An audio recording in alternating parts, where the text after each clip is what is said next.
Vamos a empezar entonces con la grabación del día de hoy. Buenas tardes, mi nombre es Tatiana Betancourt Pérez, yo soy presidente de tercer año de ginecología y obstetricia en la Universidad Libre. Y el tema del cual vamos a tratar hoy es asesoría preconcepcional, específicamente el lupus eritematoso sistémico.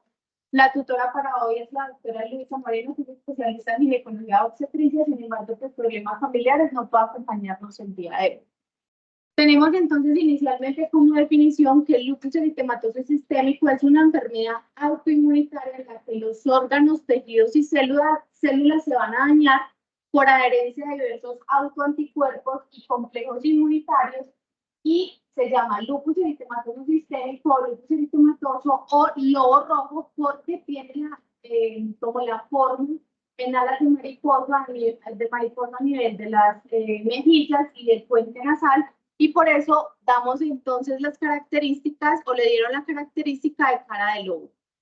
Hablando de epidemiología, tiene una prevalencia que varía según la región, sin embargo, más o menos se va a presentar entre 20 y 150 por 100.000 habitantes. Es mucho más prevalente según la CDC, es un aporte de la CDC, dice que es más prevalente en asiáticos, en isleños del Pacífico, y en hispanos, y acá es muy importante reconocer que en hispanos y afros tiene una presentación de enfermedad mucho más severa. En ellos vamos a ver más daño orgánico que de pronto en personas blancas.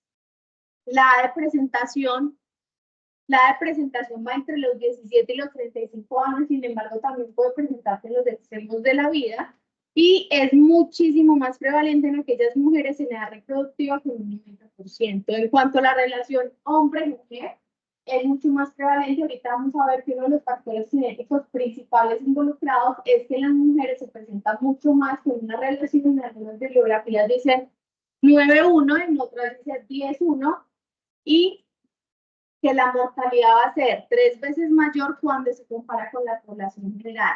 La supervivencia a los 10 años es alrededor del 80% y del 20 a 20 años es alrededor del 65%.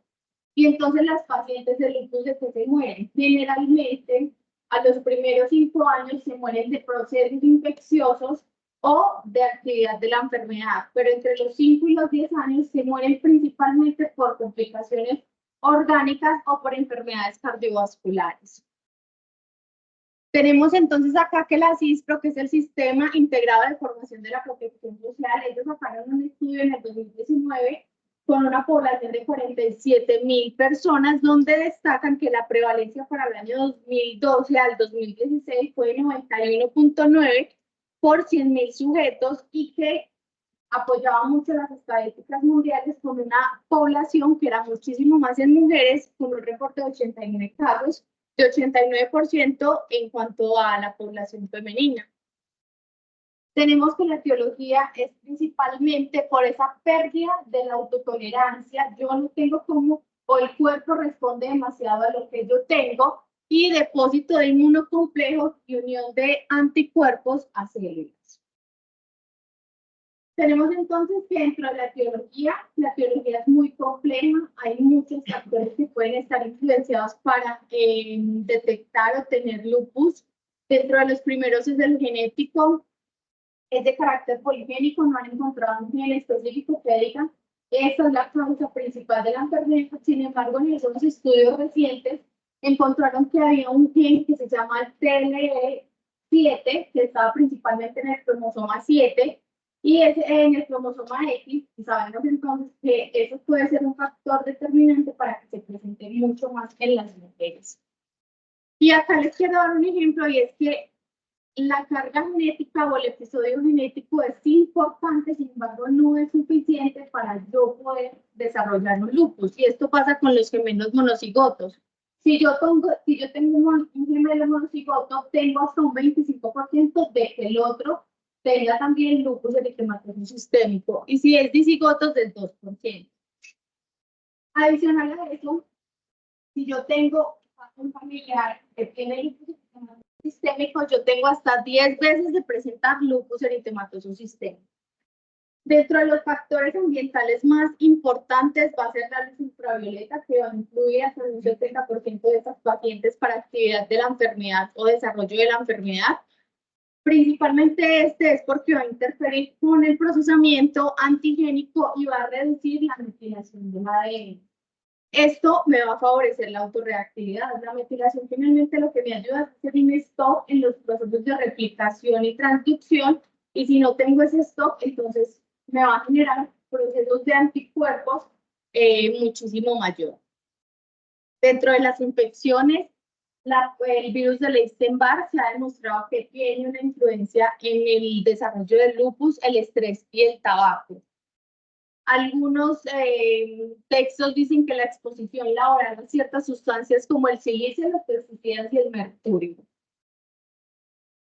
Hay una de las otras teorías que dice que dentro de las causas podría ser el factor hormonal. Por eso vemos entonces que es mucho más en aquellas mujeres, principalmente en sus episodios de agudización en el puerperio con el consumo crónico de anticonceptivos, y algunas hormonas están involucradas en esta, como los estrógenos, la prolactina y los andrógenos. ¿Qué es lo que hacen esto? Me va a reducir la apoptosis de las células autorreactivas y van a estar estimulando constantemente las células T, las células B y los macrófagos, y finalmente eso que va a ocasionar que yo tenga un estado proinflamatorio persistente.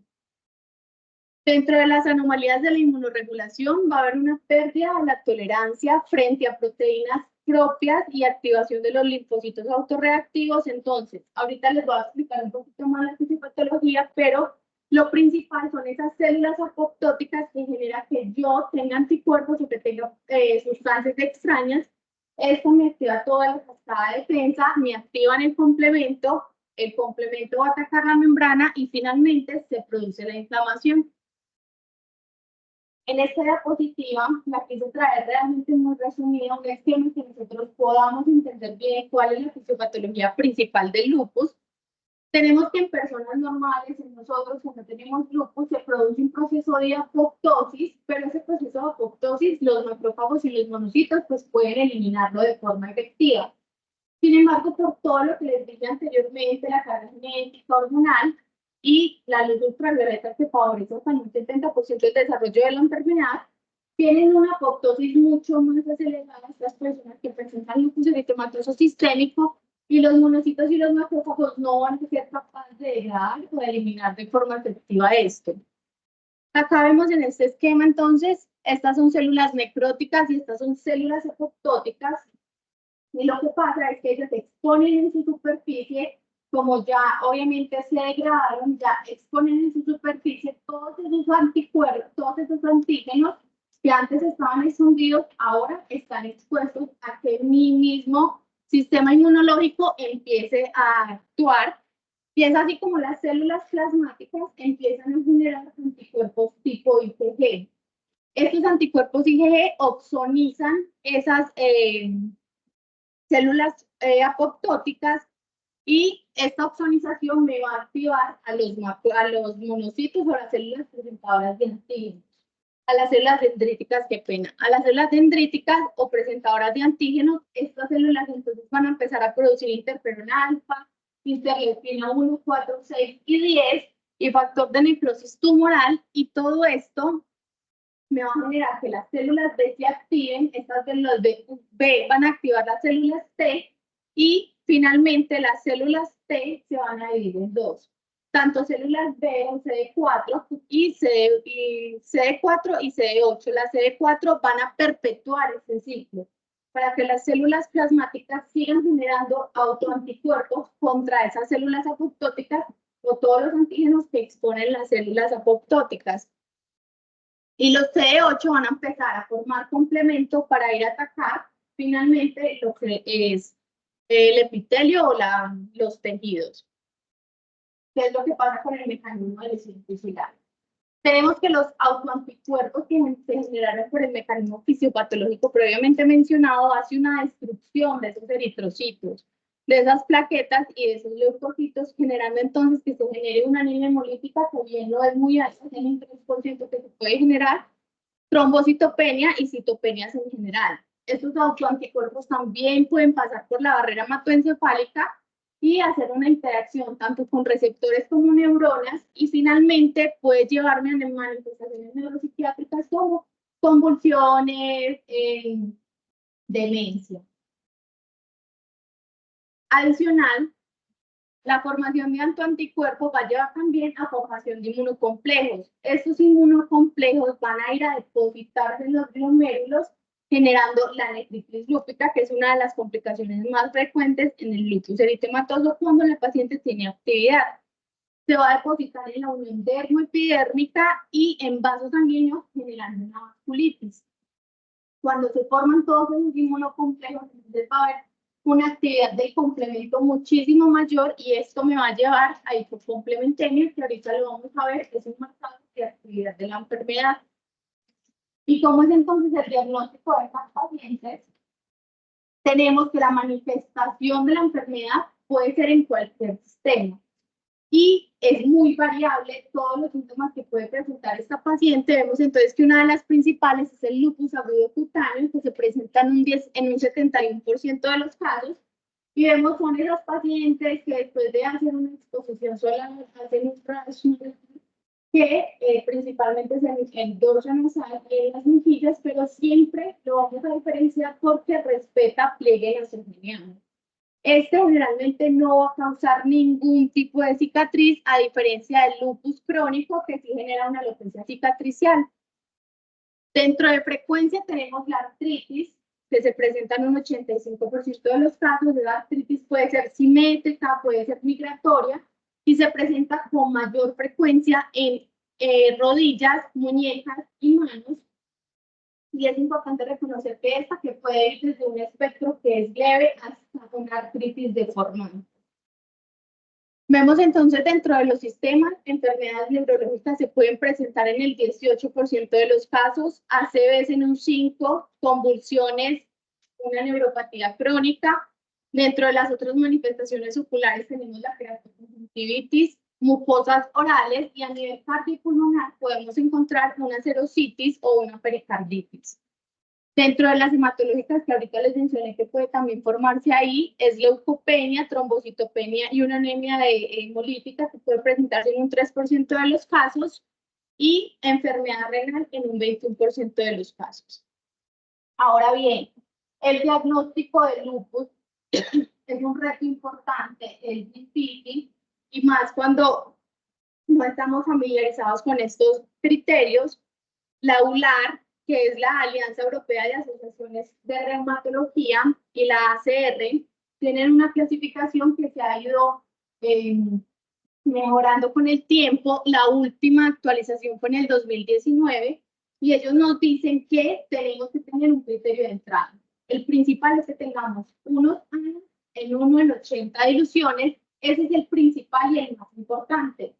Luego tenemos unos criterios adicionales que debemos de cumplir además, y es tener al menos un criterio clínico y más de 10 puntos, y tener un criterio clínico en una ocasión, pero que los procesos o que los síntomas no pueden ocurrir simultáneamente.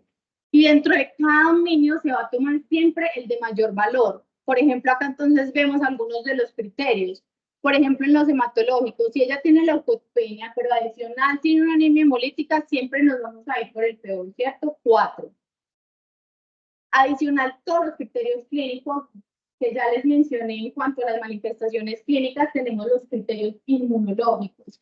Esto es importante porque vamos a tener que tener también unos anticuerpos anticardiolipina, unos beta-glicoproteína y un anticoagulante lúpico que me ayude a saber si esa paciente adicional al lupus tiene impacto. La hipocomplementemia, bien sea disminución de C3 o de C4 o ambos, y que tenga unos anticuerpos específicos del lupus, que son el DNA de doble cadena y el anti-SNP. Y vemos entonces que la idea para yo decir que esa paciente tiene lupus es que tenga una puntuación mayor a 10. Nosotros a veces mandamos los ANAs, pero realmente no sabemos qué son, no sabemos cómo interpretarlos. Los ANAs son nada más que eso que ahorita les he explicado. Las células apoptóticas me exponen todo lo del núcleo, centrómero, absoluta nucleolo. Entonces, todo eso es lo que los anticuerpos IgG van a detectar, generando entonces que se formen estos patrones diferentes. Entonces les di que los ANA son anticuerpos contra el nucleolo, el citoplasma, pero acá es importante que reconozcamos que van a ser muy inespecíficos. Muy inespecíficos, es que si a mí me salen positivos, podemos ver entonces que también en la población general pueden estar presentes hasta un 20% de los casos. Entonces yo sospecho que esa paciente tiene una enfermedad autoinmune, yo le mando los ANAs y yo tengo que saber interpretar cuando me salen esos ANAs, entonces, ¿qué enfermedad es la que eso me orienta? Por ejemplo, si tenemos unos ANAs con un patrón periférico, bueno, importante y es que acá se hace por inmunofluorescencia indirecta, por eso se ve así, como un neón. Entonces, tenemos acá que los ANAs, si yo tengo, por ejemplo, un patrón periférico, debo de complementarlo con unos anticuerpos para lo que yo me quiera orientar. Entonces, yo debo de saber que ese patrón periférico me va a orientar a que esa paciente tiene un lupus eritematoso sistémico. Entonces, yo debo de mandarle y de complementarle con estos anticuerpos específicos que son los anti-DNA. El homogéneo, por ejemplo, también es asociado con lupus, el moteado con lupus y el nucleolar con lupus también, que es el tema que nos interesa el día de hoy. Los ANA, si bien tienen que estar presentes para el diagnóstico, son muy específicos, siempre debemos de complementarlo. Los anti-DNA de doble cadena van a ser presentes hasta en el 70% de los casos y van a ser relativamente específicos y nos hablan muy claramente de actividad de la enfermedad, específicamente de nefritis lúpica. Los anti-SMID, como les mencioné, están dentro de los criterios que la ULAR pone para poder hacer el diagnóstico.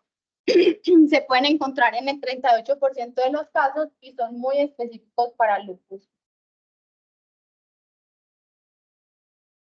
Tenemos entonces los anti-RO y anti-LA que se pueden presentar en el 49 a 35% de los casos. Estos son importantes específicamente porque pueden estar presentes en el bloqueo AB congénito o en un lupus neonatal. Y por eso la ULAR, dentro de sus criterios clínicos, ponen los anticuerpos antifosfolipídicos para buscarlos dentro del diagnóstico, porque yo puedo tener una coexistencia con LES y con SAS que me va a complicar muchísimo más el estado de la paciente. Y cuando yo quiero evaluar actividad de la enfermedad, voy a pedir un C3, un C4, sabemos entonces que esa actividad genera complejos y va a haber una inmunohipocomplementemia y los niveles de EA de doble cadena. Bueno, ahora bien, hablando del tema preconcepcional, hay muchas guías, muchos artículos que nos hablan de cómo debería abordarse los 4 momentos que ya le voy a mencionar de estas pacientes. Esta fue una todas estas revisiones fueron después del 2017. Esta fue una revista colombiana de reumatología, la ULAR, que hizo su última recomendación en el 2019. Este otro fue el ASEGO, que es la Sociedad Española de Ginecología de Obstetricia, en conjunto con la Sociedad Española de Medicina Interna y la Sociedad Española de Reumatología. Esta fue otra revista de reumatología, la Sociedad de Medicina Materno-Fetal, y finalmente el Royal College, el Colegio Americano de Reumatología, que hizo su última actualización en el 2020, también sobre las enfermedades autoinmunes. Entonces, hablando específicamente de preconcepción, nosotros debemos de tener 4 puntos específicos en esta asesoría, y es la primera, que es preconcepcional. Posteriormente el embarazo, si esa paciente en algún momento queda o decide tener una gestación, la finalización de la gestación, cómo debería de ser, y finalmente el puerperio y la lactancia, cómo debería ser. Vamos a empezar a hablar de la preconcepción. Sabemos entonces que la OMS y la CDC tienen unos criterios de elegibilidad para esas pacientes cuando tienen ciertas características. Vemos específicamente acá que ellos toman a aquella paciente que tiene anticuerpos antifosfolipídicos y los que no tienen anticuerpos antifosfolipídicos positivos. Vemos entonces inicialmente esas pacientes que tienen lupus, pero que adicional tienen anticuerpos antifosfolipídicos positivos o bien sea desconocidos, Ellos recomiendan definitivamente nunca anticonceptivos orales por el riesgo elevado de trombosis que tienen ellos, pero sí recomiendan, y la idea principalmente es dar o administrar el dispositivo intrauterino de cobre, bien sea para iniciación o para continuación. Si tenemos una trombocitopenia grave, entonces ellos vemos en los cuadritos que recomiendan que sea cualquier método menos el DIU de cobre para iniciación o la medroxiprogesterona para iniciación igualmente. Cuando esos pacientes tienen un tratamiento inmunosupresor, inmunodepresor, entonces la idea es que se pueda administrar cualquiera, pero con seguridad esa paciente puede continuar con el dispositivo intrauterino de cobre si ya viene con él, pero igual yo puedo ponerle cualquiera con seguridad. Pero si no tiene ninguna de las anteriores, tiene un lupus normal, sin actividad, entonces ellos recomiendan que yo puedo ponerle cualquier método anticonceptivo, pero que recomiendan siempre que es el más seguro, el dispositivo intrauterino de cobre,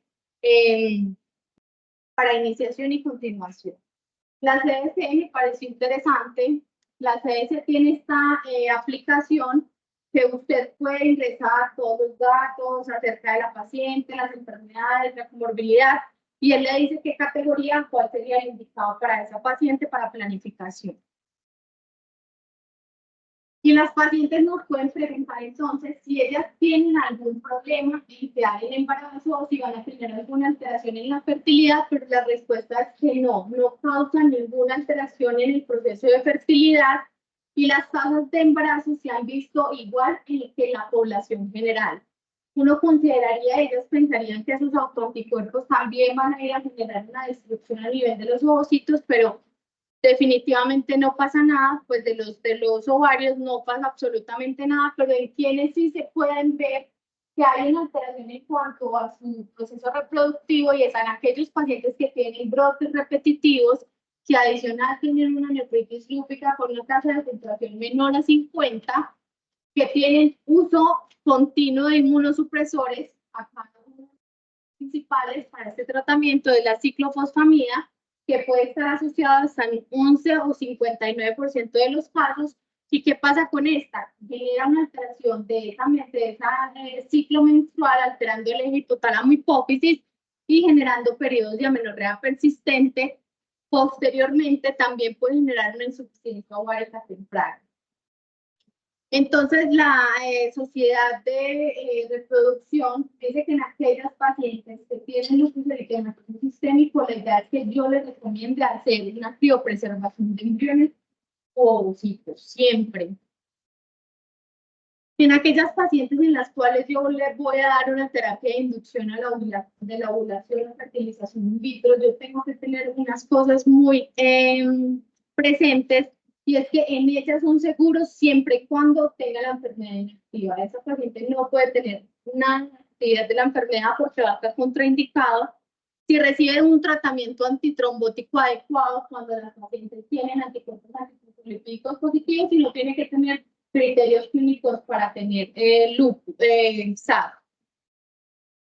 Entonces, en los protocolos es muy claro en decir que si esa paciente venía con dosis de bajas de aspirina, porque vamos a ver que uno de los criterios es que las pacientes tengan antiagregación y heparinas de bajo peso molecular, si tienen dosis bajas de aspirina, se debe suspender los 3 días antes de la extracción de los óvulos y reanudarse al día siguiente. Y si por el contrario está utilizando heparina de bajo peso molecular, dice que yo debo suspender al menos 12 horas ese tratamiento y reanudar al mismo día sin ninguna complicación.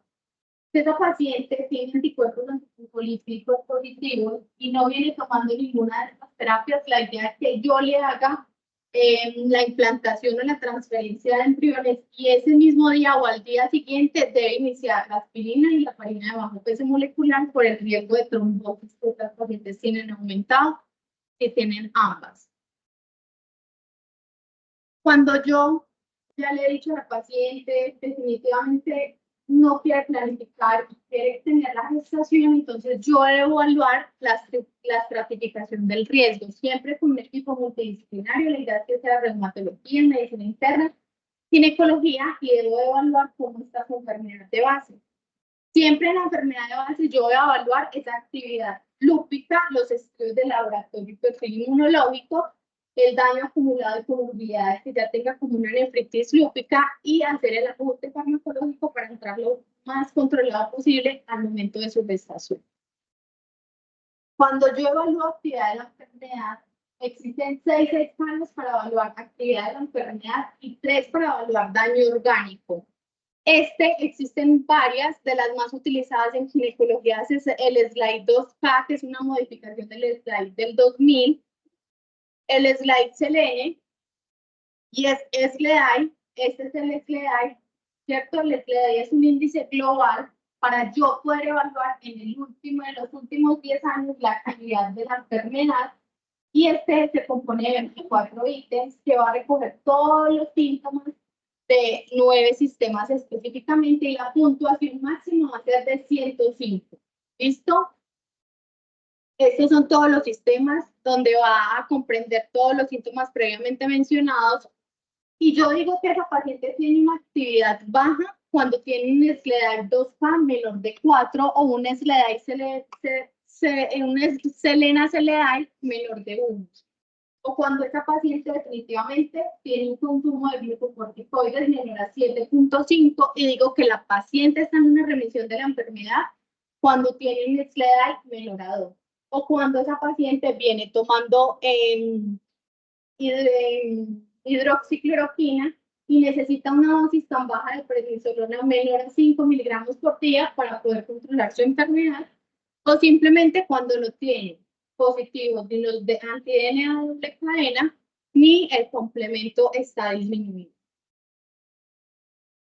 ¿Cuándo es el momento indicado para esa paciente embarazarse? Entonces, tiene que tener por lo menos una remisión de la enfermedad de 6 meses. En ese momento es que yo digo, la paciente puede en ese momento tener sin ningún riesgo un proceso de gestación. ¿Y por qué es importante esto? Porque si esa paciente tiene una actividad lúpica entre ese periodo menos de 6 meses, tiene un riesgo de que durante esa gestación tenga un brote lúpico de 2.1, una pérdida del embarazo de 5.7, una preeclampsia en 1.8, un riesgo de RCIU bastante alto de 6.5 y un parto pretérmino de 6.5. Por eso siempre es importante que los pacientes lleguen con inactividad de la enfermedad completa para poder tener una gestación adecuada. Hay otros valores o otros factores de riesgo que yo debo asociar con la enfermedad en estas pacientes, principalmente si tiene algún antecedente de trombosis, es importante porque va a cambiar el manejo que yo le haga. Si tiene un perfil de anticuerpos antifosfolipídicos positivos y adicional criterios clínicos para considerar SAP. Si tiene anticuerpos anti-RO y anti-LA positivos, y si en un embarazo anterior ya tuvieron un bloqueo cardíaco, eso aumenta considerablemente el riesgo en este embarazo, o si tienen un daño de órgano. Y otros generales, entonces, es la edad materna, la diabetes, la hipertensión, si una paciente fuma y la inmunización que tenga. En este estudio que fue publicado en el 2019, que fue un estudio observacional, que tenían como objetivo describir los resultados maternos y perinatales asociados con la actividad lúpica previa a la gestación, se escogieron en total 102 embarazadas que fueron atendidas entre el 2012 y 2018. Vemos entonces que en esa población para brote lúpico durante el embarazo tuvo un brote lúpico del 23.5%, siendo mucho más prevalente en el 54.10% para el segundo trimestre. Para el tercer trimestre se seguía con 33.3% y para el primer trimestre, sin embargo, también considerable el 12.5%. Entonces veamos en esta tabla que cuando aquellas pacientes tenían actividad de la enfermedad preconcepcional, tenían un riesgo de pérdida gestacional de 6.14. Tenían un riesgo de prematuridad menor de 37 semanas de 8.9 y menor de 34 semanas de 5.4. Cuando esa paciente tenía actividad durante el momento de la gestación, si bien eran considerables, era mucho más el riesgo que tenían si tenían actividad previa a la gestación. Ellos concluyen que la actividad lúpica previa al embarazo se asocia a riesgo de pérdida del embarazo y parto pretérmino, como lo podemos ver entonces acá.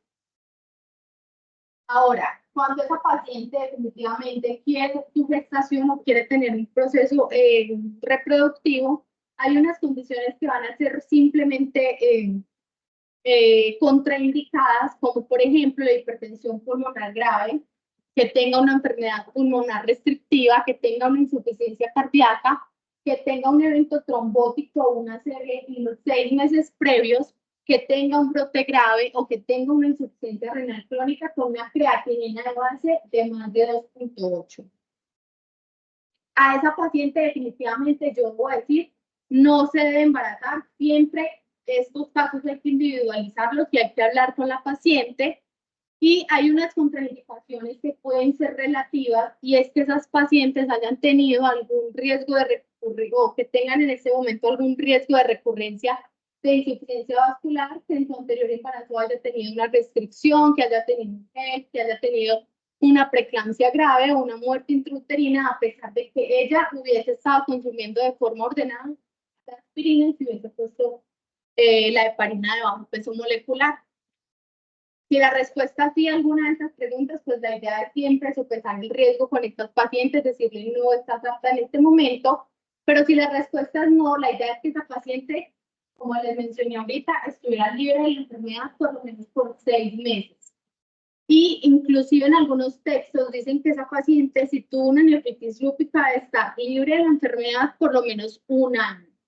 Si esa paciente entonces cumple esos criterios, la idea es yo hacer un ajuste farmacológico.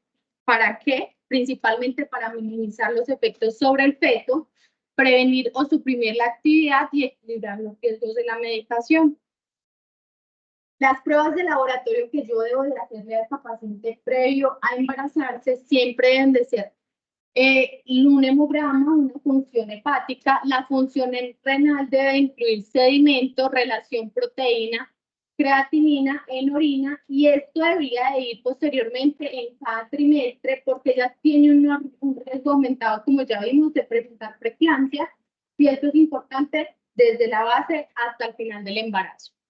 La actividad de S3 y S4, los anticuerpos DNA de doble cadena, los anticuerpos anti-RO y anti-LA y los anticuerpos antifosfolipídicos, ellos recomiendan principalmente la SEGO, recomienda que se hagan hormonas tiroideas porque ellas tienen un riesgo elevado de pérdidas y de abortos cuando tienen alteraciones tiroideas, y niveles de vitamina D, porque aquellas pacientes que vienen consumiendo glucocorticoides de forma constante tienen un riesgo mayor de pérdida de masa muscular y de pérdida de masa ósea. Si bien cada paciente debe ser individual, en cada paciente yo debo seguir un tratamiento indicado según las características, hay unas recomendaciones generales que sí o sí yo debo de cumplir, y es que uno de los factores principales es la foto o pues el sol. Deben de tener una fotoprotección adecuada, evitar exposición solar, bien sea directa o indirecta, o la luz ultravioleta, sin un medio o sin un bloqueador, que la idea es que sea con un SPF mayor a 55, que hagan actividad física regular, porque estas pacientes tienen pérdida de masa muscular y ósea acelerada, entonces esto les ayuda a no tenerla tan acelerada, una dieta balanceada y la restricción de sodio, principalmente en pacientes que tienen alguna enfermedad renal. No tabaquismo, el tabaquismo disminuye el efecto de la hidroxicloroquina, la inmunización es importante, y que yo le haga una medición de niveles de vitamina D o que yo le suplemente con niveles con vitamina D. ¿Cuáles medicamentos son seguros durante la gestación? La hidroxicloroquina, la aspirina, los esteroides sistémicos, los AINES, siempre y cuando yo no los dé después de las 30 a 32 semanas, y que los dé por periodos cortos, por lo menos de 48 a 72 horas, por el riesgo de cierre prematuro del ductus y oligohidratos. Para la presión hidralacina, la betalol-nifedipino, alfametil-2, para heparinas no fraccionadas o de bajo peso molecular, la azatioprina, tracolimus, ciclosporina y las inmunoglobulinas y la terapia biológica están indicadas en estas pacientes. Y cuáles definitivamente yo le debo aconsejar a ellas es la talidomida, la leflunomida, el metotrexato, el micofenolato mofetilo, los IECAS y los ARAS y los anticoagulantes orales como tipo warfarin. ¿Por qué es importante esto? Y es porque el metotrexate yo debo de suspenderlo por lo menos 1 a 3 meses preconcepción porque tiene un defecto de nacimiento del 6 al 10%. La leflunomida hasta 24 meses preconcepción yo debería de suspenderla. El micofenolato mofetilo recomiendan igualmente que el metotrexate de 1 a 3 meses porque tiene un riesgo de defectos del 25%. Y la ciclofosfamida, 3 meses preconcepción por el riesgo de efectos del nacimiento del 22% y un riesgo de pérdida fetal bastante importante en el primer trimestre de 25%. Y siempre que este paciente vaya a buscar su gestación, cambiar esa warfarina que venía tomando por heparines. Ahora, ¿en qué paciente se debe considerar que debo de darle antiagregación previo a la gestación? En una dosis que recomiendan de 81 a 150 y es de aquellas pacientes que tienen un lupus, pero adicional tienen unos anticuerpos antifosfolipídicos positivos, bien sea 1 o 2, y que no tengan ningún criterio clínico para SAP. Aquellas portadoras asintomáticas de anticuerpos antifosfolipídicos y pacientes con diagnóstico de SAP obstétrico. Recomiendan, principalmente la CEGO, recomienda que si en algún caso esa paciente llega a presentar alergia a la aspirina, yo podría con toda tranquilidad darle clopidogrel. Ahora, el momento del embarazo también es importante. Durante esta planificación, vamos a verlo ahora, entonces durante el embarazo yo debo de tener en la primera consulta o en esa primera visita de la paciente, obtener todos los antecedentes de que tuvo durante el lupus, si tiene antecedentes de nefritis lúpica y los tratamientos que haya tenido, antecedentes obstétricos, incluso antecedentes de preeclampsia, de que haya tenido ya un bebé que haya tenido una restricción, muerte fetal o bloqueo cardíaco. Hay que evaluar siempre el estado de esa enfermedad. Listo, con las escalas que ya les había mencionado previamente, sabemos que tiene un riesgo aumentado de trastornos hipertensivos. En cada visita hacerle toma de la presión arterial. Revisar y obtener parámetros de laboratorio. Siempre en cada trimestre ajustar medicamentos y establecer comunicación con el reumatólogo de esa paciente porque sabemos que siempre debería de ser en conjunto. Ahora, ¿cómo deberían de hacer los seguimientos de estas pacientes? Entonces, debe ser por el ginecólogo mensual hasta la semana 30. Luego de la semana 30 debería ser cada 1 o 2 semanas hasta la semana 37 y semanal hasta la finalización de la gestación.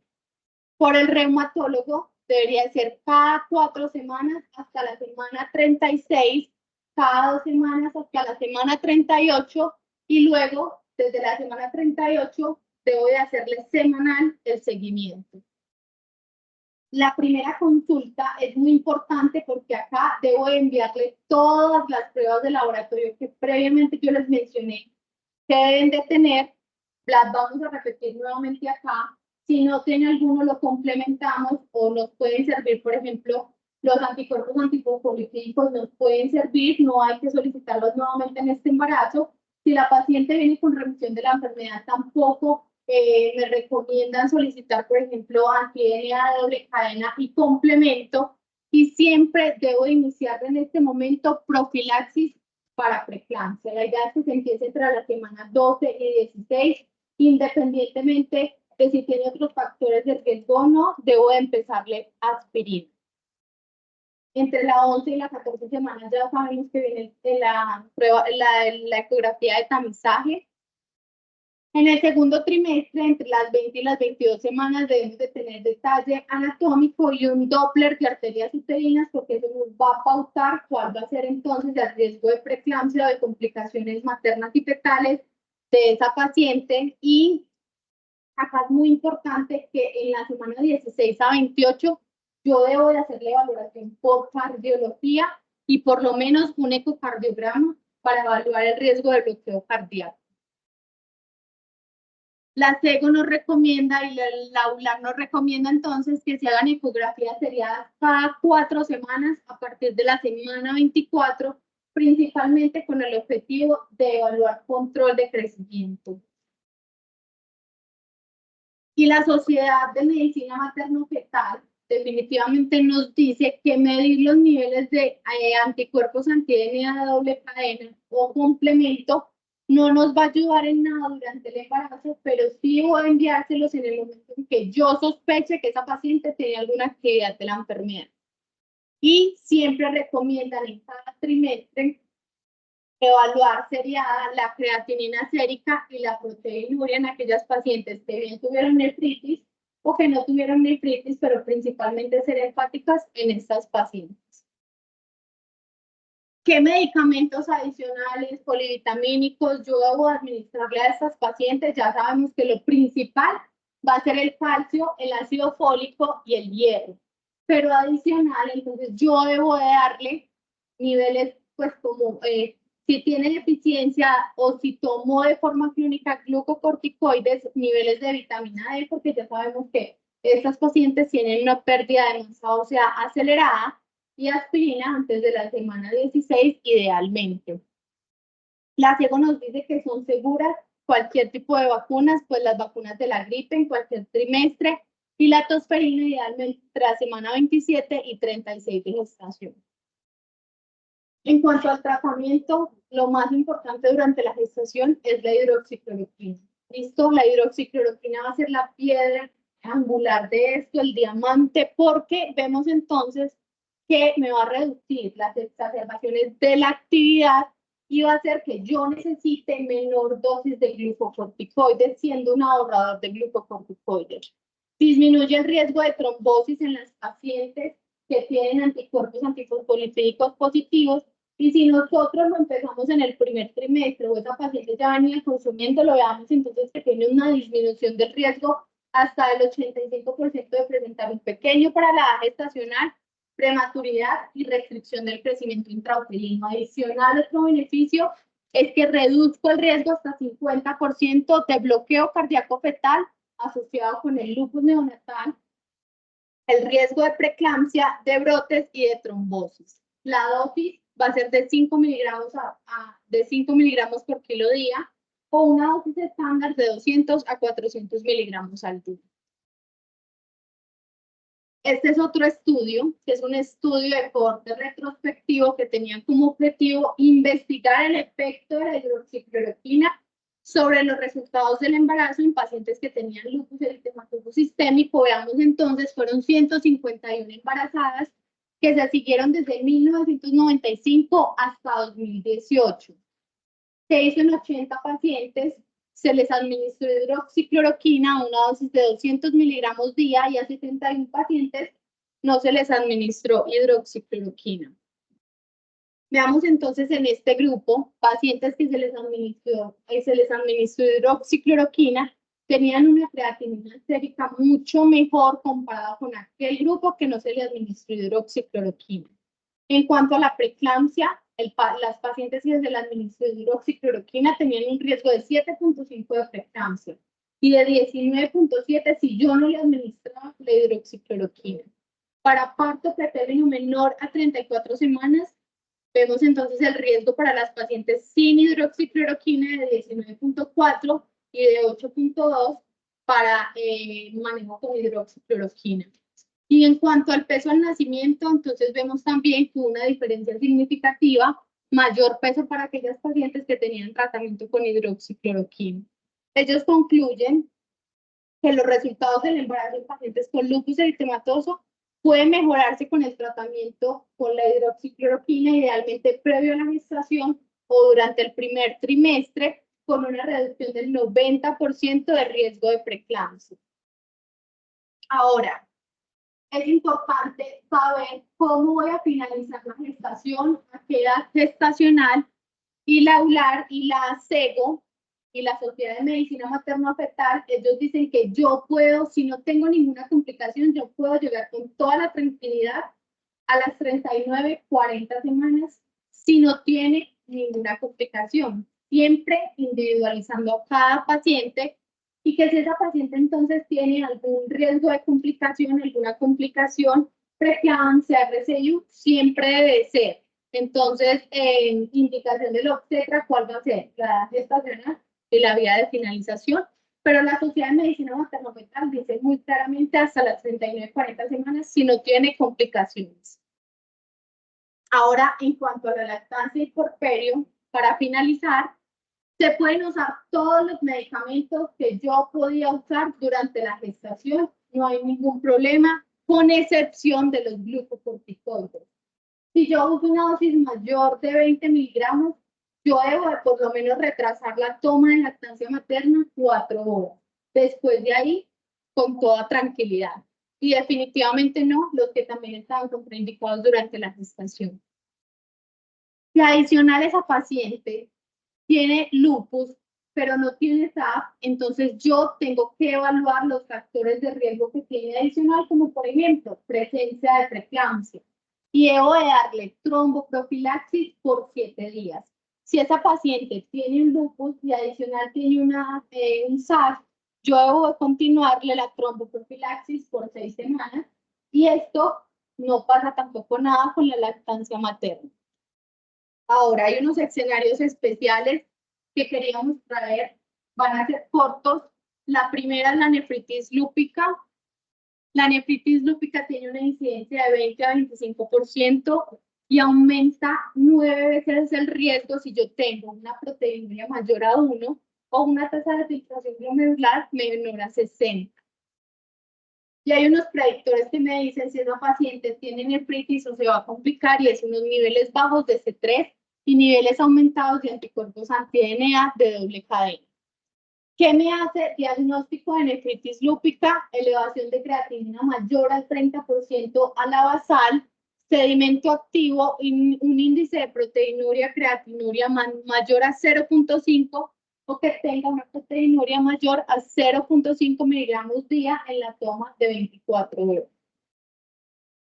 Y eso porque es importante también, y es porque estas pacientes que tienen nefritis lúpica tienen hasta 9 veces más riesgo de pérdida de la función renal, 7.3 veces de muerte fetal y 18.9 de parto preterno.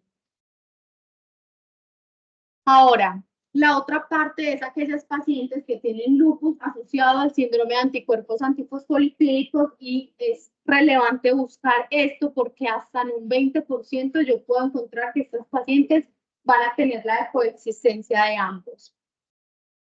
Y es también acá les traje relevante, que me parece importante que lo sepamos, y son los criterios de Sidney, que estos me van a ayudar también a predecir, porque no es lo mismo que yo solamente tenga los anticuerpos antifosfolipídicos positivos a que yo tenga los anticuerpos y adicional tenga algún criterio de estos que les voy a mencionar. La primera es morbilidad obstétrica, que tenga una o más muertes fetales mayor a 10 semanas, que tenga 3 o más abortos espontáneos en menos de 10 semanas, y que tenga 1 o más nacimientos en menos de las 34 semanas, que tenga un evento vascular trombótico previo, bien sea arterial o venoso, y que tenga unos anticuerpos IgG e IgM para beta-2 glicoproteína, anticardiolipinas y anticoagulante lúpico.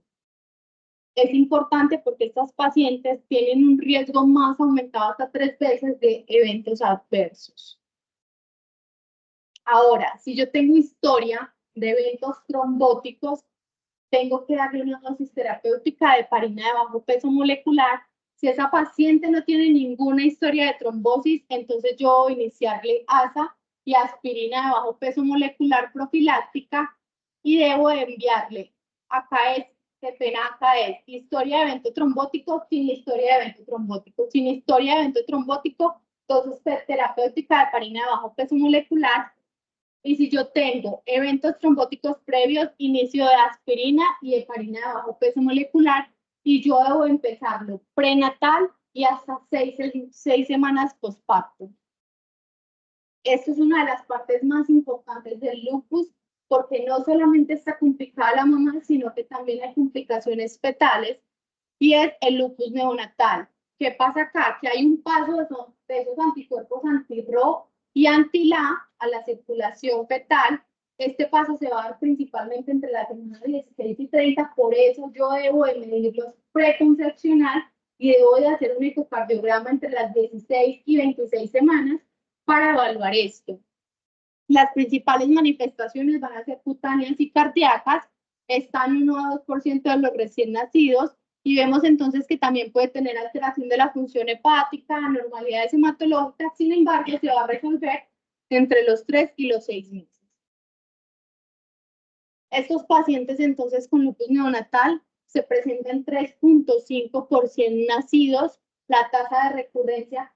Si yo tengo una mamá que en el anterior embarazo tuvo bloqueo cardíaco en su bebé, tiene un riesgo actual de presentarlo del 16 al 18%. Entonces, siempre dentro de los antecedentes obstétricos, este es esencial. Y se puede manifestar con bradicardia fetal, insuficiencia cardíaca, derrame pericárdico, hasta en un 15 a un 20% pueden tener muerte perinatal y un 70% muerte fetal.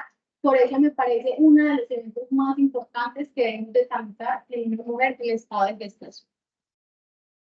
La ULAR dice que si yo tengo, entonces, que siempre yo preconcepcional debo de tener unos anticuerpos anti-RO y anti-LAM. Y que yo debo hacerle el ecocardiograma a las 16 a 26 semanas. Si tiene antecedentes de que la mamá, si no tiene antecedentes de que el bebé previo hubiese tenido un bloqueo o un lupus neonatal, yo le puedo hacer entre las 16 y las 26 semanas un ecocardiograma fetal. Y luego, de las 26 a las 34, cada 2 semanas. Si por el contrario tuvo antecedentes de que el embarazo anterior hubiese tenido alguno de estos dos, se debe hacer semanal entre las 16 y las 34 semanas. Sin embargo, la SEGO, que es la Sociedad Española de Ginecología, nos dice que no existe ninguna evidencia actual, que esto es de la ULAR, esta recomendación. Sin embargo, la SEGO dice que no hay ninguna evidencia actual que me diga que yo debo de hacer con una periodicidad los ecocardiogramas. Y como conclusiones, sabemos entonces que el lupus es una enfermedad multisistémica que genera desenlaces adversos tanto maternos como fetales, que los embarazos siempre deben de planificarse y la idea es que tenga una remisión de la enfermedad de por lo menos 6 meses y en nefritis lúpica de 1 año, que hay unas contraindicaciones absolutas y relativas de la gestación y siempre deben de ser individualizados y mediados con el paciente sobre los eventos adversos que pueden ocasionarse. Solo se pide complemento y anti-DNA si se sospecha actividad de la enfermedad. De resto, no se vuelven a solicitar nunca durante el periodo gestacional. La actividad lúpica aumenta el riesgo de parto pretérmino, pérdida del embarazo y RCIU adicional, preeclampsia. La hidroxicloroquina no se debe suspender porque ya sabemos que aumenta el riesgo, disminuye el riesgo de que esa paciente presente brotes, bloqueo cardíaco congénito y preeclampsia. Y las pacientes con lupus y anticuerpos antifosfolipídicos deben recibir siempre ASA y heparina de bajo peso molecular, preconcepción, durante y en el puerperio.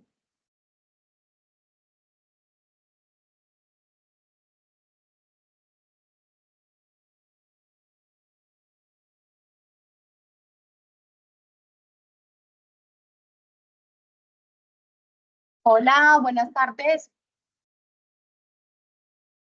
Profe Milton, buenas tardes, ¿está conectado? Sí, ¿qué más? Hola, profe. A ti bien. Muchas gracias por la exposición. Como estamos haciendo énfasis en distintos grupos de enfermedades más bien, en la etapa preconcepcional, básicamente también para aprovechar el escenario que tenemos de compañía de los estudiantes y los internos que ya se van a graduar, pues es importante lo que has dicho, varias cosas en la revisión del enfoque de cuándo podemos nosotros en la asesoría orientar a la paciente hacia cuál es el mejor momento para quedar en embarazo y se han dado varias pautas. Hablaste muy bien de la paciente que tiene control y la paciente en la cual debemos sospechar todavía actividad lúpica y nos has dado como unas herramientas de las escalas que tenemos a la mano. De hecho, una de esas escalas la pueden encontrar ustedes en sus apps, en el Medcal, en la calculadora médica, que básicamente ese se le da ahí 2K para lupus. Esa la encuentran ahí, que es una de las escalas que mencionó Tatiana, para poder hacer nosotros pues, la compilación y poder hacer el puntaje y poder hacer mucho más en firme la asesoría de esas pacientes.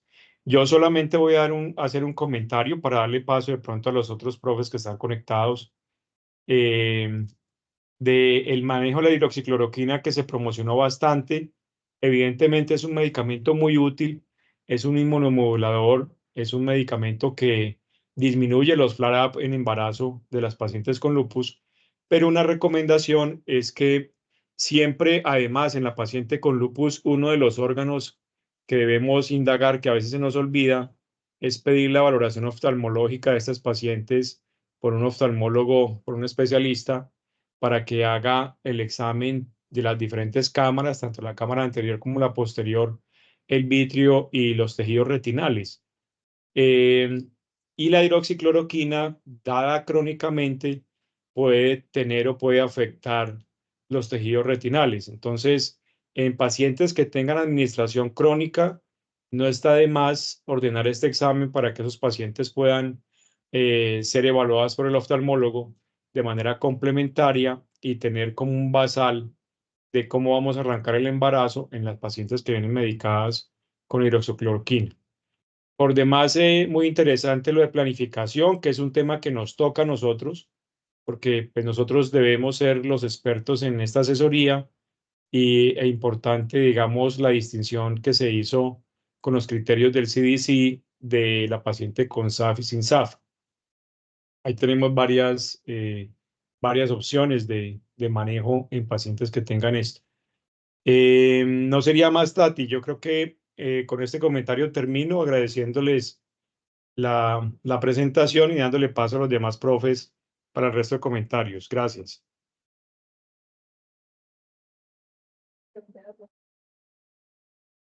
Profe Ángel, hola, buenas tardes. ¿Tiene alguna pregunta?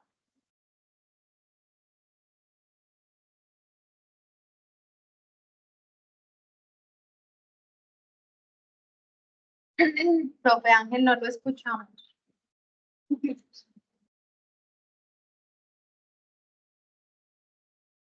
Tiene el micrófono malo.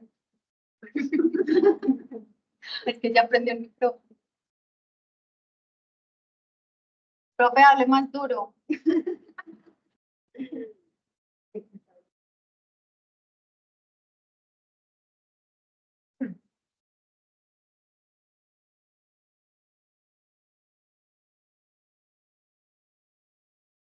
Profe Ángel, no se le escucha nada.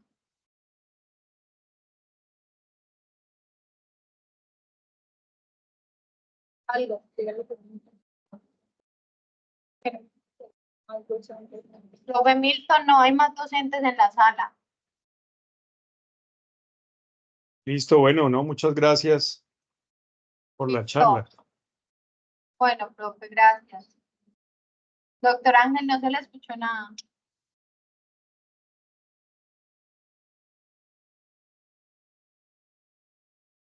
Bueno, hasta luego, hasta una próxima.